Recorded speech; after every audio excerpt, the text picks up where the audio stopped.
and welcome back to another episode of the Girls Talk Money podcast. Are back this week. This week we're talking all about our saves versus splurges. I feel like this is going to be a super fun episode. I feel like we'll just be talking through some of the things that I like to save my money on versus things that I like to splurge on.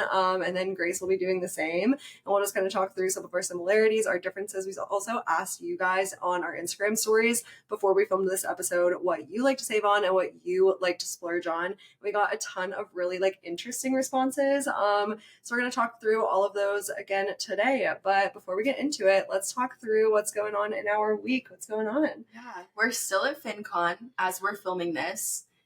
We've been here for 5 days. It's quite a long conference. If you're not familiar, I don't know if we mentioned it in the previous episode, but FinCon is a financial conference for content creators and freelancers and brands. And it's been really interesting. I feel like we've gotten exposed to a lot of different topics this week. And we've got to meet a lot of really cool people, which has been really fun. Yeah, it has been so fun. It's I think the best part about this weekend has been that Grace and I have gotten to kind of hang out in person for the past couple of days. This is only our third time meeting in person, which is so crazy. I feel like when we tell people that, they're like, what? You're starting a podcast together, and we were like, no, we're pretty much just social media friends for the most part. But now this is the third time that we've met in person and have been able to go to these types of events and conferences together. So it's been so fun. What would you say has been your biggest kind of takeaway from the conference? Oh gosh, there's been so many workshops I feel like that had tangible takeaways, especially the one today on YouTube that we went to. I feel like that was really good. But I think an overarching takeaway would definitely be, I feel like a lot of the creators here, I've learned how strategic they are with everything they do and how much they test lots of different things. Even just today, we were learning about, maybe your YouTube video is not performing well because it's just the packaging of the video, the way that you're doing your thumbnail or your title is not necessarily getting you that click. And I think that was just a good, I don't know, kind of overarching lesson of maybe it's not the way you're doing, or maybe it's not the entirety of what you're doing that's not working. Maybe it's just one aspect. And if you tweak it, then you'll have a lot more success.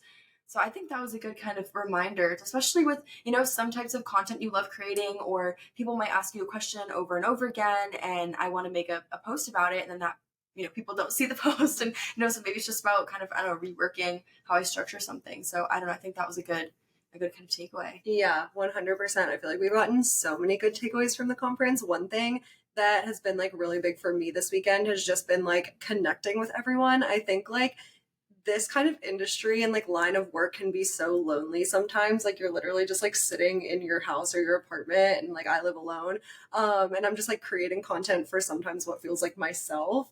So to come to these places and meet so many people that literally by the end of the weekend, I told one girl today, I'm everyone kind of feels like my coworker. Yes. We all are doing kind of the same thing, and even though we don't live in the same city, don't live in the same state, we really get each other, and everyone has been so nice, so warm and welcoming and everything. So that's been so good. And it's also really interesting to see, we were kind of talking about this earlier, it's really interesting to see how other creators view your content, to hear people who I didn't even know that they would know who I was, and to hear them coming up to me being oh my gosh, I see your content all the time, I love this about your videos, or whatever. It's so cool to see that. So it's just been really uplifting and fun, and we're feeling really motivated coming out of it, which I think will be good to kind of kickstart us further. But for sure, 100%. Yeah. Well, let's get into the episode. Our plan for this is to just kind of go back and forth talking through some of the things that, again, we like to save on versus some of the things that we like to splurge on. Every time I make TikTok videos on this, I feel like the engagement is so high because people are just generally interested in how other people spend their money. I know I was so interested when we were doing the Instagram story polls. I loved listening through or reading through them and just kind of seeing everyone's different opinions on the topic. So yeah, we'll just kind of go through different categories and talk through our saves versus splurges. Yeah. Do you want to go first? Okay, I'll start. We have some lists on our phones. If you're watching the video version, we're going to be reading this off our phone. But I think what's interesting, so Erin and I made separate lists of what we save versus splurge on, and we had a lot of really different ones, which I thought that was I don't know, I thought that was kind of cool because I feel like the justification for each of them makes a lot of sense. I think one of the biggest things when I was going through this that I realized I have started splurging unapologetically on is any type of health related stuff. So I started seeing a functional medicine doctor this year, and I think all in with all of my tests, I probably spent like $1,500 to $2,000, which is that's a lot, you know what I mean? Versus like going to a Yeah. traditional doctor and paying a $50 copay. And it's like an ongoing thing. Like there's all sorts of supplements I have to have and follow-up appointments and things like that. But that was like super transformative for my life. So I now I'm just like, yeah, sure, whatever health Yeah. thing.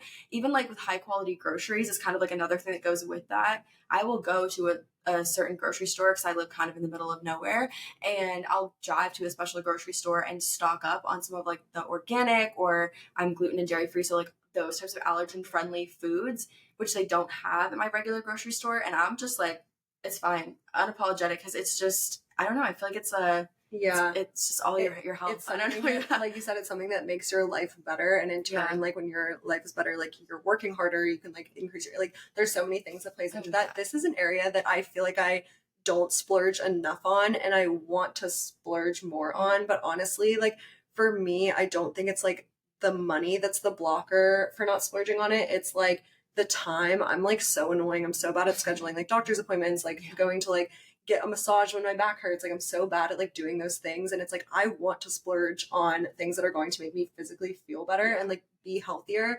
But I'm like so annoying about not doing those things. This reminds me because, for context, Erin has been complaining this entire week we've been here that her like back hurts, her neck hurts, and she needs to go get a massage.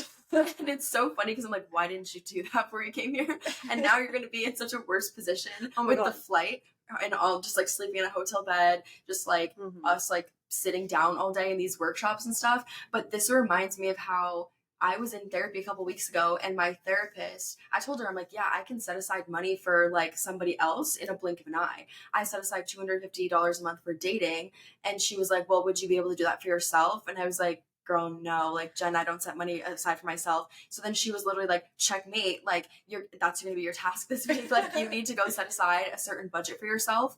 And that, I was like, damn, like it really made me think about it, because that allows me to justify, quote unquote, splurging on things like a massage or, you know, getting my nails done, going to get a pedicure, things like that, when you have like a specific amount set aside. So I was like, shit, I Yeah. need to do that. I do think once we had that conversation, I've been like just keeping a little note in my phone of like, I'm starting to think through my 2024 budget. You know, it's like getting to be that time of year where like financial planning for the next year. And so in my like little budget, I'm like estimating out and I'm like, okay, I should include a self-care category, and that should be things like massages and like I pay $79 a month for a chiropractor. I've been doing that for the past couple of months. And honestly, having that being a recurring subscription forces me to go because I'm like, oh, I already paid for it. And I get like it's like actually a really good deal. I get like 4 sessions a month, like 4 adjustments per month for that $79. So I need to kind of go once a week to get my money's worth out of that. So it forces me to go. And the massage place near me has like a similar thing where it's like $75 a month and you get one 60-minute massage per month and like discounts on like subsequent ones if you want them. So I feel like that's what I need to do. I need to just like sign up for the subscription so that I'm like forced to go and like forced to splurge on those things, because literally like that's probably my biggest like pain right now is That's what I was saying, Tom. My friend is so good about like her self-care, and so when she goes to get her nails done, she books her next nail appointment while she's there. I will literally wait till my nails are crusty dusty like 4 weeks out, and I'll be like, these look horrible, and then I'll go get them done, and I'll like make the appointment same day because I'm like, oh my god, these look so bad, I can't go another day with these. I'm like, why don't I just like book it in advance? Or like my hair appointments, like I'll wait till like my roots look fucking crazy instead of just making the appointment in advance. No, I'm literally the exact same way. I'm at that point right now where my roots look so crazy, and like I'm gonna be so annoyed when my hairdresser like doesn't have an appointment for a month, and then I'm gonna be like, complaining about it for the next month. And then it's like with the whole nail thing, it's like at that point it's not even self-care because it's stressful. Yeah, it's like it's not self-care. It's like self-sabotaging. It's game time. My nails are crusty, and I'm like running to the nail salon, and then I don't want to go out in public with my nails looking the way they do. Yeah, it's like an appointment time that's inconvenient. You're like mad that you're there. It's like this like whole big thing. Yeah. I agree. You'd just be better off like planning for the splurge instead. Yeah, which is interesting because then I feel like nails were something before that you didn't like to splurge on. Yeah, this was something that, and I like had this in my like nails being like in my list of like things to talk about. So I will pull that up.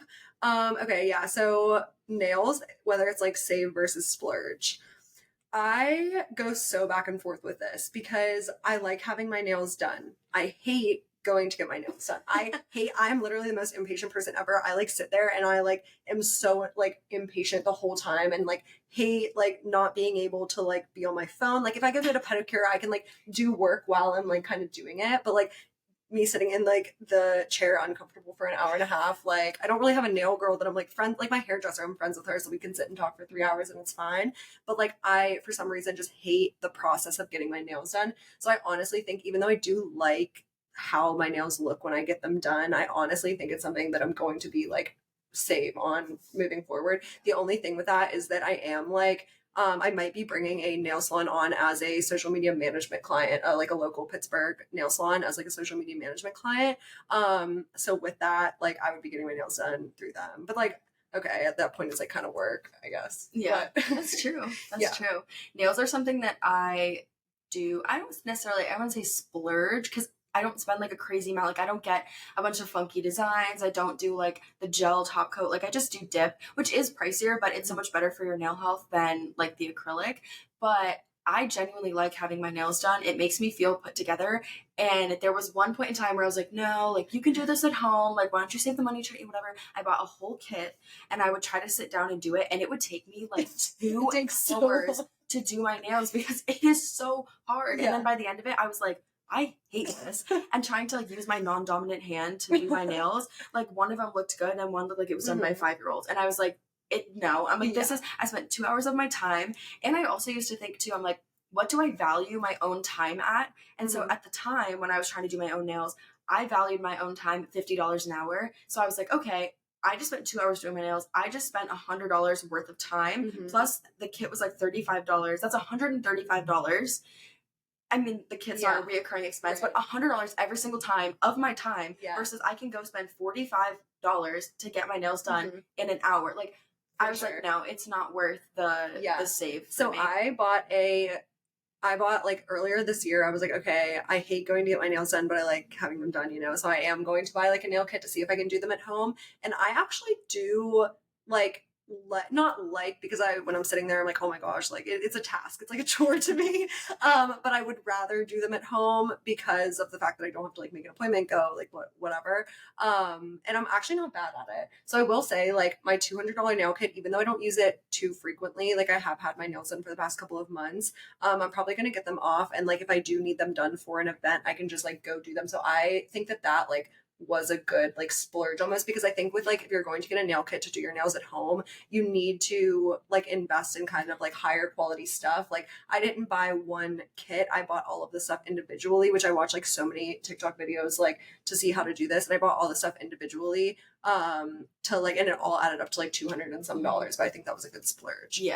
Yeah, I think there are some things that are like worth splurging on because then you end up saving. Yeah. That's the thing. The kit that I bought was like $35 on Amazon, so the polish just like came off the next day, and I was like, why did I do this? Like, this was waste of money. Yeah, 100%. Okay, so my next one is I like to save. I'm going to talk about makeup and skincare. We're going to group these together. I save on makeup. Makeup is a huge save for me, and this is not always the case. I used to like splurge on makeup all the time. It was like something that I really like to purchase, but now it is a major save, and I think that's because I like started splurging more on skincare, and like my skin has cleared up. Like my skin has never looked as good as it has in the last year. So I don't wear foundation. I haven't worn foundation in the last year and a half. So I think like splurging on skincare has allowed me to like save on makeup. Yeah, we were actually talking about this earlier, and I used to have super acne prone skin, like so bad. I've been on Accutane twice, if you're familiar with that, like medication, like super intense acne med. It's like,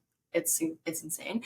And before that, when I had really acne prone skin, I would splurge on skincare and I would splurge on makeup because I wanted to make sure that the ingredients were as good as possible. But then I felt like now that I've been on Accutane twice and I've done like skin lasering and stuff, like my skin looks better. So I feel like I don't have to splurge anymore on really high quality skincare, I've found like drugstore stuff that actually works really good for me. Mhm. And same thing with makeup. I'm like, why am I gonna get Charlotte Tilbury when like I can just buy e.l.f. Like, I don't know, like e.l.f. dupes Yeah. everything.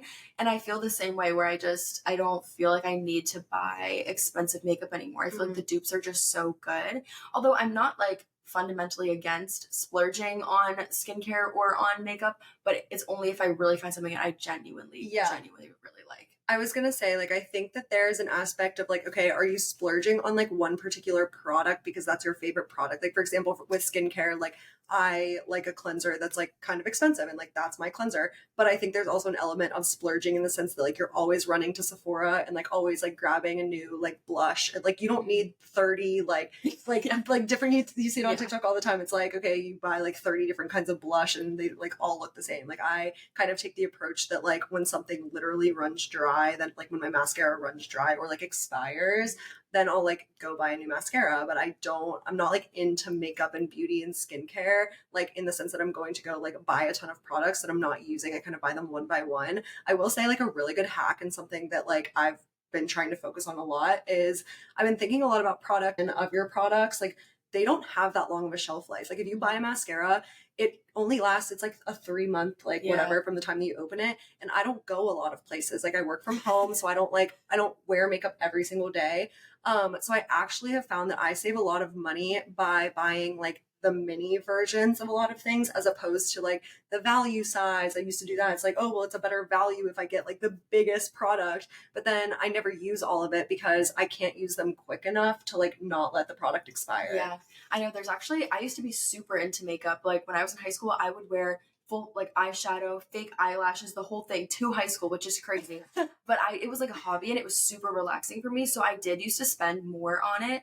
But the shelf life is actually not, I mean, people use it way beyond the Mhm. expiration, but yeah, it's really not that long. Like it's like 6 months and I mean, I have like products I've held on to for so long. I'm like, I'm not getting rid of it until Yeah. it's all gone. But yeah, I do the same thing. Whenever I run out, I'll get something new. But Mhm. like I have a Rare Beauty blush, and if you use it, you know that stuff lasts forever because you need like a tiny little speck of it. And I'm like, well, I'm not getting another blush, so I'll run out of this. But then I'm like, you're gonna bury me with that blush because it's literally gonna last me forever. Like I feel like I have not used any of the product because you just need a little bit. Yeah. But I mean, once it gets to like expiration, I'll probably get something else. But Right. yeah, otherwise I would take it to the grave because I don't think it would last me that long. Trying to think of let's see some of the other ones that I prefer to save or splurge on. Oh, one thing I think is interesting. We'll talk about like the feedback that you guys gave us on Instagram, but one thing I am a little bit more comfortable splurging on now, but I used to be, oh my God, I was so bad about it. And I have to remind myself now it's okay to splurge on it, is clothes. Because when I was younger, and I feel like if you're in your 20s, this might be like relevant to you, but I have not changed shoe sizes in years. I've been a 7.5 for years. So why I feel the need that I have to buy like a $20 pair of shoes, like girl, like it's okay to buy like the $100 pair of sneakers because you're gonna wear it literally all the time, and I'm gonna wear them until they fall apart. Like that's just how I am. Like I'll wear it until it's disgusting. And with like jeans, like I have brought a pair of jeans with me to this conference, and they cost me $250, which is insane because the other pair of jeans I own is a $30 pair from Old Navy. However, I'm short, I have stubby legs and a longer torso, and a really high waist. So finding jeans is like just so impossible. And I don't like Abercrombie, I don't like Old Navy. A lot of the more common recommendations I just don't love. So when I found a pair at Nordstrom and they were the perfect jeans, I'm wearing them this whole weekend. I was like, they're $250. I was like, that is crazy. But then again, I'm like, I've been the same size for years. I'm I'm going to wear them because I would buy jeans that were cheaper and try to save, and then I wouldn't like them enough to actually wear them. So then the cost per wear is actually so high versus these jeans. I've already worn them like 3 times in the past 4 days. The pair of Old Navy jeans I have, I think I've worn them 5 times and I've owned them for like 2 years. So I'm like, I'm going to get a lot more use out of them. And I think that I'm comfortable now splurging on a high quality piece, but I really only do it with things that I feel like I'm going to wear a lot. And that's usually basics. Yeah. So like you know, I have like work from home outfits that I wear, which I wear literally every week, or leggings I'm okay splurging on, jeans, Mm-hmm. a basic white tee, because it goes back to the whole cost per use thing. Yeah. And then I know we both use Fashion Pass to rent clothing, and I really like doing that because I've been able to rent cute pieces that I might not wear more than a handful of times. And I feel like that kind of balances out the save and splurge on clothes. Yeah, 100%. I think like my outlook on clothes is like I'm willing to splurge if I find something splurge worthy. Like you just said, like you found the right pair of jeans, and regardless of the price, you thought that it was like a good like thing for you to buy because you knew that you would get a lot of use out of it. I'm like so thankful with jeans. Like I love Abercrombie jeans and Zara jeans. Like for some reason those two brands just like work really well for like my like proportions. And Zara jeans are $50. Yeah. So I just like have really looked out in that department. But yeah, basics like bodysuits, like long sleeve shirts, outerwear. I feel like I'm willing to splurge on. Another thing about Fashion Pass, like not even just Fashion Pass, like any kind of like clothing rental, like whichever one you think that like would work best for you. I think another big benefit of doing something like that is if you do rent pieces that are more neutral, basic, like whatever, you can kind of like test them before you decide if you want to purchase them, because a lot of these clothing rental subscriptions will let you like purchase items at a discount if you decide you want to keep it. So for Fashion Pass, I've like worn a pair of like let's say jean shorts, and I like wore it to a concert, and after wearing them for 8 hours I was like, oh my gosh, like these jean shorts, like I really loved how they fit on me, I really loved how they held up, like I'm going to decide to keep them. Whereas like sometimes you buy something and you put it on and you take the tag off because you're like, oh, I really like how this like looks on me, but then after a couple of hours of wear you're just like not getting a great feel for it, and then you end up like not picking it back up. So I think that's another like underrated benefit. Yeah, I rented a pair of jeans from Fashion Pass, and they were like slightly too big, but I still wore them because they were so cute. And I'm like trying to rent the ones that are my right size, but they've been like taken the whole time.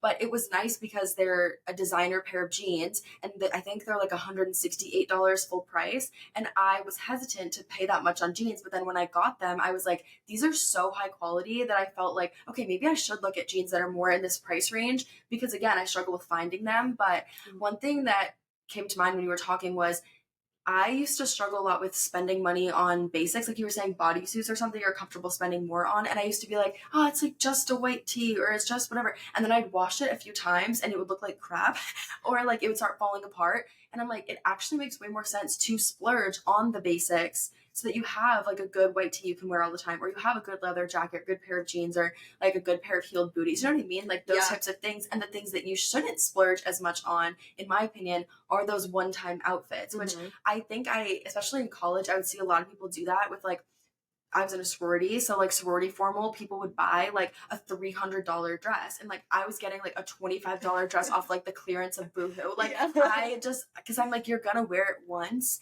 Or especially for like Halloween costumes, like you see people get like special outfits for different holidays, like things like that. I'm just like, or like they're gonna go on vacation and they buy like a specific item for that trip, and I'm just like, that is a time to rent it or save, in my opinion. Like I wouldn't want to splurge on a one-time item. 100%. I will say with basics, it's sort of like a double-edged sword for me, and this is something that I'm really, really working on. I actually made a video about this. I was doing kind of like a building a wardrobe on a budget series, just like talking about like things you should do if you're trying to like build a better wardrobe, build a wardrobe full of clothes that you actually love in your 20s.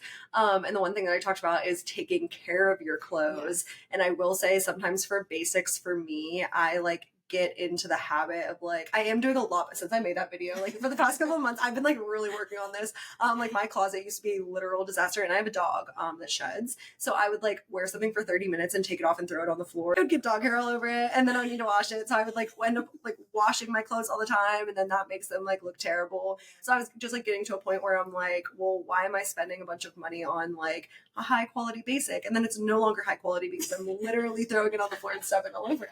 So that's something I'm working on.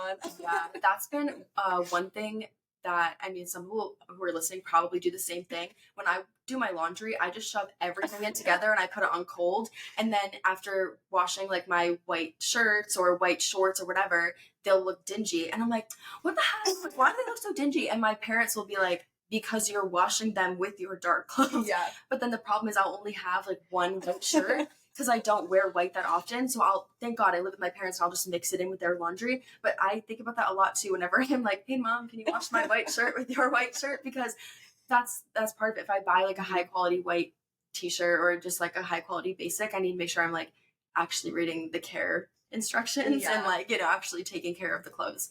Because if not, then you're splurging for what? Yeah. To just ruin it after a few washes. 100%. Just like, what's the point?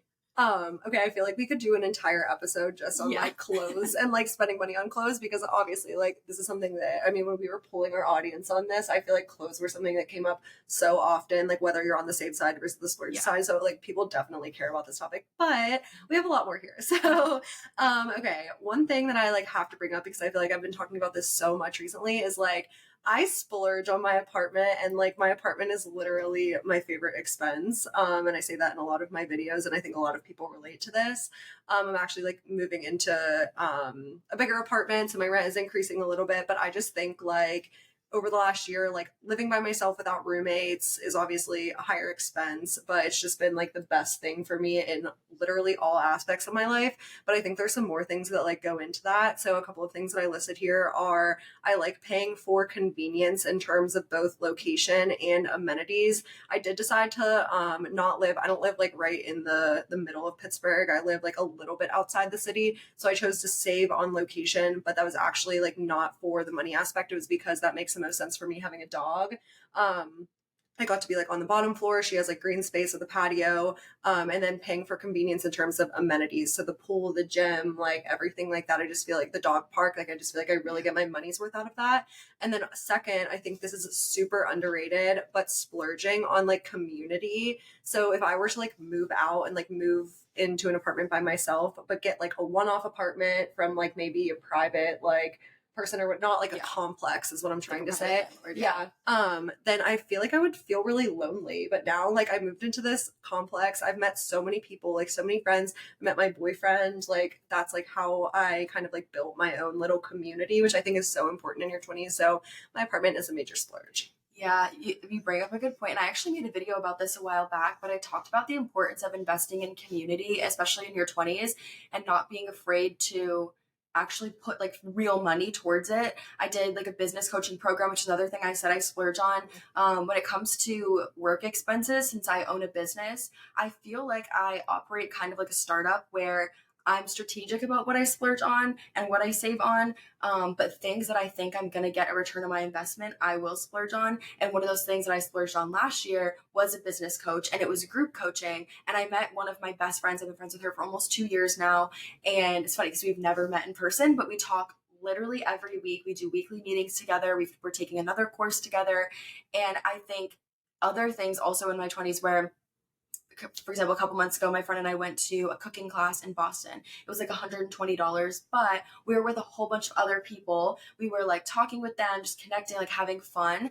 And I think a lot of stuff like that, even just my friend signed up for like a tennis league in the summer. She pays for that. Is it like pricey? Yeah, it might be a little pricey, but she's met a lot of really great people. And I feel like, especially as an adult, sometimes you have to, like, when you were a kid, and your parents like signed you up for soccer, or you were at daycare all day, so you were like meeting people there or whatever. You're like meeting people more, but in your 20s, especially when you're working all day, a lot of the spaces where you'll make community, like your apartment complex or things like that, there's like, you have to pay to get there, like in these activities that you can do in your 20s, things like that.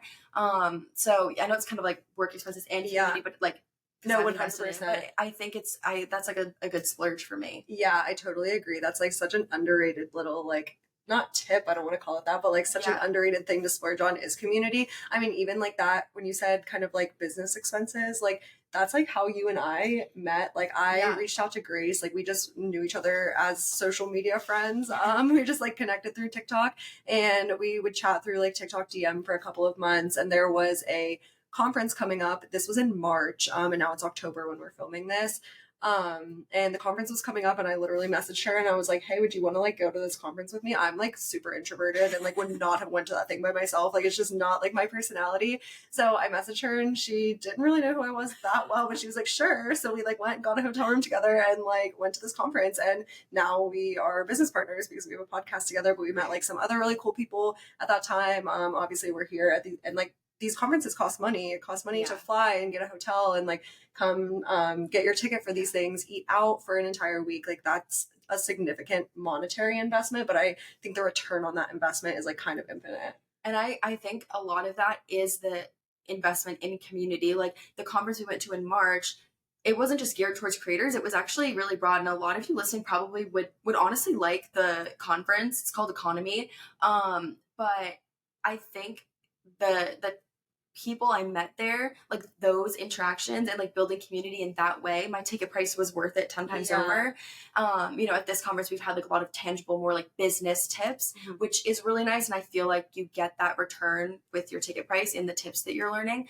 But it is also such an investment in community because of the amount of people we've met here. And yeah, I don't know. And one thing that's interesting too that I always think about is a lot of conferences like this, you don't have to be a creator. You don't have to work in the industry to go. Like, you can just go. Yeah. I mean, like Economy, anyone can go. Yes. There's other ones like Women in Money, I think, where everyone can go. They're just open. Yeah. And it's such a good way to spend your money. Honestly, I think it's like the best splurge, especially in your 20s, especially if you want to like grow in the field that you're working in, or there's a certain interest you have. Like maybe you're interested in real estate, or you're interested in even, I don't know, just sewing, like whatever it is. We should like hook some up and like, because I feel like there are so many different, even here we were learning about like travel con and like ones for like specifically for podcasters, and there's just like so whatever like your niche interest is, like sometimes it's really hard to find like people in your real life who are interested in those things, but if you attend something like that, that's like building such a community of people that like genuinely share the same interests as you. So that's a pro tip. I know. I think it's so underrated investing in community, honestly. I like made a whole video about it. One thing I splurged on that I was like so hesitant was my Aura ring, because it's like, oh my God, I got the gold one and it's like $500, but I use it for natural cycles, which is like a non-hormonal birth control method if you're unfamiliar. And I also genuinely enjoy waking up in the morning and looking at how well I slept the night before, because kind of going back to the functional medicine thing, I found out this year I had a gluten allergy. My body was fighting for its life, and my doctor was like, you need to rest. You need to get high quality sleep in order to heal. And I wasn't getting high quality sleep. And so being able to monitor my sleep and just genuinely see like the real data behind what my body needs, I feel like I've been able to support my body and my health so much more. So it was expensive. There's no way around it. It's very pricey, but I do feel like it was a solid investment in my health. And I really love all the data that I get from it. But it's definitely one of those ones that's like a little hard to justify when you're looking at it, unless you have a specific use case for it. Like I wouldn't just get it for funsies, but for me, I think it was a good splurge. 100%. I think like the intention behind it is what made it a good splurge, because if you didn't have that specific use case, you probably wouldn't wear it as consistently as you do, and that would make it like not a good splurge. And you have to wear it every day to really get something out of it, because it like monitors your temperature and your sleep. Can you shower with it? You can, you can get it wet. I take it off if I shower, just because I don't like the feeling of the water under my wrist. I think it's kind of weird. I will take it off, but we have to wear it to bed every night for it to like take your temperature while you're sleeping, because that's what it does for natural cycles. But I think that also for me, I was like, oh, I'm going to wear it every day. And this goes back to the cost per use or cost per wear if it's like an item. It's just basically like, it's $500 something. I'm going to wear it 365 days of the year. I'm probably going to wear it for years before maybe it breaks or I have to get a new one or whatever it is. The cost per use is like what, like $1 something, which really isn't that much when you think about it. And for me, thinking about like, is it worth $1 a day for the investment in my health? Yeah, 100%.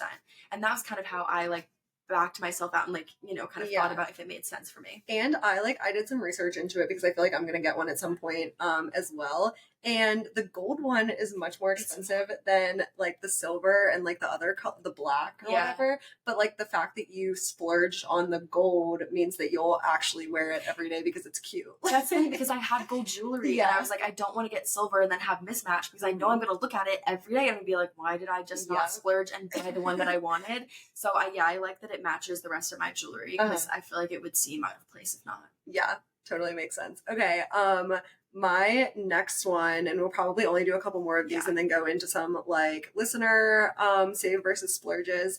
But my next one is like kind of on like the food/drink category. So groceries are a splurge for me, and this is like something that I always talk about. Like I'm always like, oh, I want to like decrease my grocery budget and I like spend too much on groceries and I want to try to like be on a stricter grocery budget and all of that. But like cooking and baking actually are a really big hobby for me, and I like genuinely enjoy doing those things. I love, literally, if I go to my Instagram explore page, it's all recipes, like all like healthy recipes, like healthy like baked goods and like just different things, and I save them and then I want to like try them. So if I used to be like, oh well, I already went to the grocery store for a week so I can't, and there's a grocery store right across the street from my apartment, I would want to like go to buy the ingredients for the recipe, but then I'll be like, no, it's like not in my budget, or like I can only go once a week because that's how like I'll stick to my budget.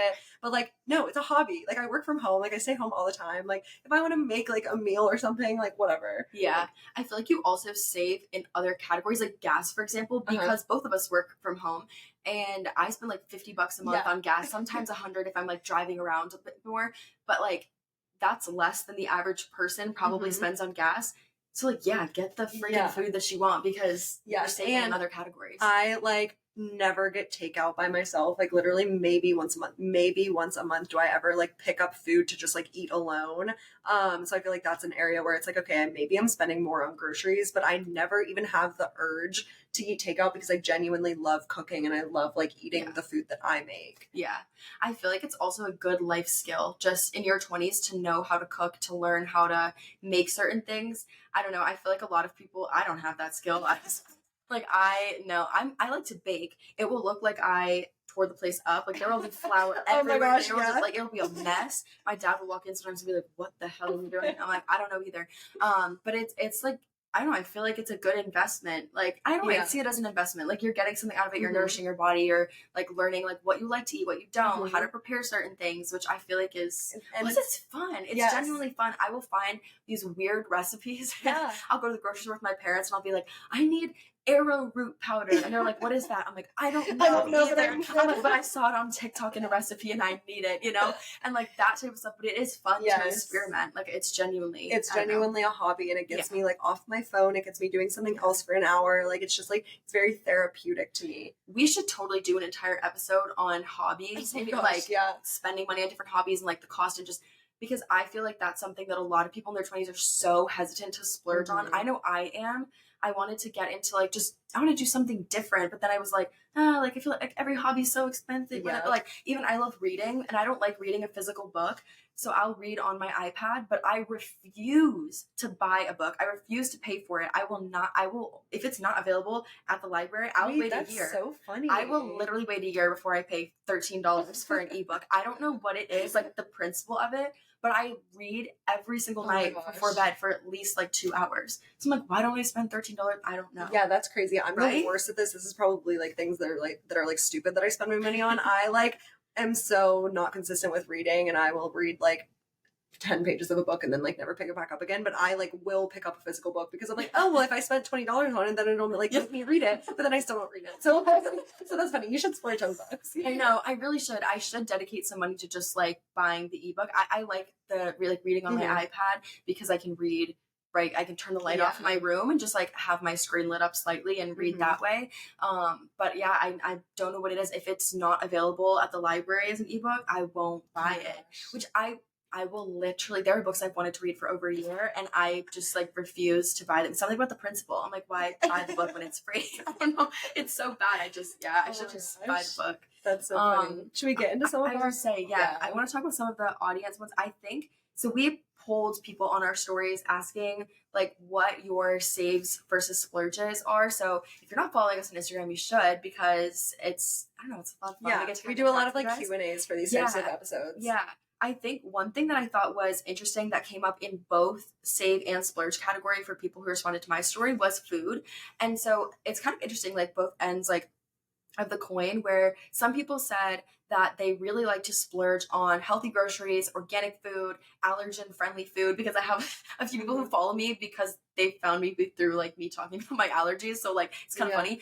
But yeah, I see that as an investment for sure. And then there are other people who I also agree with where they say more of a save, where they're just going to buy the store brand of stuff rather than the name brand, or they'll shop at Aldi or Walmart versus, I mean, I don't know what grocery stores you guys have. We have like a Stop and Shop or like a Market 32 or Price Chopper, you know, like a Whole Foods. Yeah, exactly. Yeah. Right. Like I'm not a Whole Foods gal. No.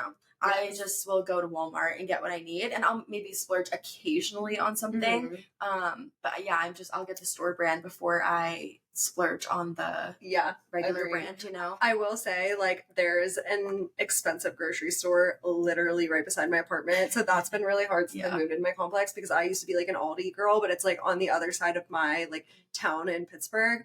So I have been going there more. And I like they have like so many more options and just like the niche things that Aldi like doesn't have. So I feel like I have been like, oh, well, it's convenient, which isn't the greatest. Maybe I should go back to shopping at Aldi sometimes. But yeah, I got that a lot too, like the food one. One thing that I got a lot of like differing opinions on as well is saving and splurging on working out. So some people, on one hand, it's like, I will pay for like expensive workout classes because that's the way that I like get the best workout. And then some people on the other hand are like, I save in this area because I do really like the gym. And that's like the boat that I'm in. Like I am just like a gym girl. I just like the time to myself to like put my headphones in and like go do my own workout. I don't love workout classes other than the occasional like yoga class. If I want to do that every once in a while. So I am like a save, but I got a lot of like differing opinions on this. And one thing that I found really interesting was someone said working out by using free videos at home, which I really liked. Like if that's like something that you're into, that's awesome. That's like such a good way to save. This is something that I did a lot during COVID, actually. Like I would do like free yoga classes through like YouTube videos and stuff like that, but I haven't like really been into it lately. Yeah, I used to do the same thing, but I do find that when I sign up for a workout class, there's like, because I've paid for it, I will not skip it. I don't care like what the circumstances, I'm gonna show up. And that's really nice for me because especially being in Massachusetts, if it's like cold and snowy and gross out and I gotta go like shovel my car out, I'm like I'm not gonna just like drag myself there. But if I'm signed up for a class, I'll go. Yeah. But I used to do like a lot of home workouts too, like on just on YouTube. There's a ton on there during COVID. Yeah, even like my apartment has a gym, and most like a lot of apartment complexes do have gyms, but like they're not very motivating. I don't know, like I like going to the gym like kind of right across the street. It's like a big LA Fitness, and I like going there because there's so many people, they're all working out. Like that kind of motivates me. Even though I'm working out by myself, it makes me feel like I'm working out with a lot of people as opposed to like going into my apartment gym. But in the winter time, I don't love like driving my car. Like I don't want to go like scrape my car off to like drive across the street to go to the gym. So I feel like the like free videos would be like I'll literally bring my computer to my apartment gym and like do a workout class kind of thing. So that's like kind of a good hack. Yeah, I've done the same thing. I did a Pilates ab workout at the gym. I just pulled it up on my phone. I was fighting for my life the entire time. Oh my God, it was so hard. If you've never done Pilates, you should try an at-home workout. But I did it at the gym. So I had like the motivation too, but then I was able to kind of do like I was following something then rather than just like making up my own ab routine kind of in the moment. I was like following it, which kept me like motivated through the whole thing. I should do that more. Yeah. One thing that a lot of people said they splurge on, I mean, one thing I thought was interesting, which I feel like these kind of go hand in hand, is like convenience. And like one person said a cleaning lady, which I've thought about this a lot because I don't mind cleaning. It's not bad, right? But I think that, and I know of other people who have someone who comes by to clean their entire place, like head to toe once a month. And I love that because it buys you more time. Just like thinking about, there's a couple podcasters who I believe they have a cleaning person who comes to their house. they've got 3 kids. So like Mm-hmm. that's more time they get to have with their kids, right? Like rather than having to be like cleaning the entire house, like Mm-hmm. floor to ceiling. Even, my brother owns a condo and I've told him, I'm like, get somebody to come by and do like a deep clean every month. Like it just makes it a lot easier. And then that way you don't have to have all these like all the different tools and equipment and things, like the extender pole to Yeah. like clean the Get the like dust. yeah, like and to clean like the molding and stuff around the top of the wall or Yeah. like, just like all those types of things. I feel like anything that can buy you more time, I feel like is a good Mm-hmm. splurge. And I know some of your audience talked about like taking Ubers as a Mm-hmm. convenience thing instead of public transportation. Yeah, that's a good like convenience one too. Even like going back to the cleaning lady, like I think that this is something that I want to splurge on too, not because I don't have the time to clean myself, but because it like is a very big point of stress in my life. Yeah. Whereas like cooking, like they're both chores. Like cooking, cleaning, they're both chores and like people like different chores. Cooking does not stress me out, cleaning stresses me out. And like that, even though it doesn't take a lot of my time, if it like gives me stress when my place is a mess and it gives I like stress about it all day and like I can't like think clearly until I get my space clean and things like that, I feel like that's a good reason to like pay for the convenience. Yeah, I feel like there's a lot of pressure financially to not pay for convenient things, Mm-hmm. especially when it comes to, like having a cleaning. Like people are like, well, you can do it yourself. Like, if you really hate cleaning, like what, why force yourself? I remember seeing a video where somebody was talking about on TikTok, they were talking about how they have a cleaning lady who comes over, and I think it was somebody who comes like once a week to clean their apartment, and people were like, why would you do that? Like, stop being so lazy, like that's a waste of money, whatever. And then she was like, I literally never have to clean my apartment. She's like, I hate cleaning. Yeah. Like I despise it. She's like, so I don't have to do it. Mm-hmm. Like you don't get an award because you clean your apartment. Like Yeah. if you can afford to outsource it to somebody and it's something you genuinely hate, Mm-hmm. outsource it to somebody. Even just like certain things. Like I know some people, they could do their own hair at home, like they could do their own blowout, but they'll like go to some place and get someone to do it. Yeah. Or like doing your own nails. Like I despise doing my own nails. Okay, then don't force yourself to do that all the time. Like Yeah. if you are an adult and you have the flexibility in your budget, it is okay to be like, I don't like doing this, I'm going to give it to somebody else. Like that's the whole point of money, is to like not have to do shit you don't want to do for the rest of your life. Yes. To pay for the things that you yes, yeah, 100%. yeah. So like hire the cleaning lady if you really hate cleaning, or like Yeah. if you really hate cooking, like get the meal plan service or like whatever. You know what I mean? Mhm. Like who cares? Like you shouldn't have to force yourself into doing something you don't want to do simply because somebody's like, no, you should be frugal. Like, Yeah. who cares?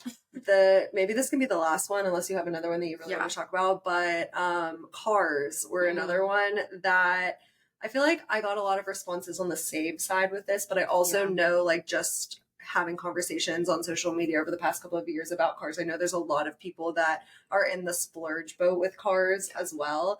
And I feel like, I mean, I'm definitely on the safe side with cars. I feel like you are as well. But a lot of people were just saying, like, when it comes to cars, upgrade your car until the car dies, or like that you don't need a luxury car. And then also just the fact that there's a lot of like other costs that come with getting a more expensive car. So it's not just like the car payment, or it's not just it's like the gas that comes along with it. It's the maintenance costs, the like insurance, insuring a luxury car. It's like all of those things. Then some people are on the boat where we're like, well, cars are my hobby, or like I am a car person. So like, yeah. I know we were joking earlier. We're like, we're kind of mansion people, but like, I live with my parents. We don't have mansions. We don't have mansions. But I'm definitely a mansion person. I know. No mansion here. I think it really all comes down to like what you value and what you see a purpose in, and also making sure that what you're spending and like what you're splurging on is making your life better, right? Like don't splurge on a cleaning lady if you genuinely don't mind cleaning and if it's like kind of relaxing to you, or if you really like cooking, like don't splurge on like those like meal prep kits or like meal planning stuff because like you enjoy it, you know what I mean? Versus like if you really hate doing your nails, go pay to get it done. Like that's the point of having money, is to have more choice and to not have to force yourself to do things that you simply don't want to do. Like that's as an adult you have choice. Like you have free will, you know, and if you have money and free will, you can kind of combine them and make decisions about what you do and don't want to do. And I feel like that's a good opportunity. 100%. Well, I think that ends our episode. Thanks for listening to another episode of the Girls Talk Money podcast. Be sure to, I guess, follow us on Instagram. We would love to start hearing from you guys. Like, one thing that we learned in this conference is like ask for feedback. Like, obviously we want feedback, but like you never really think to ask for it. So definitely follow us on Instagram. Let us know like what you like and what you don't like, what we could do better. Obviously we're super new at this whole podcasting thing, so give us your feedback. Yeah, just like shoot us a DM with your thoughts, or if you have episode ideas, and just like what you like, what you don't like, because we definitely want to know. But with that, we'll see you guys in the next episode.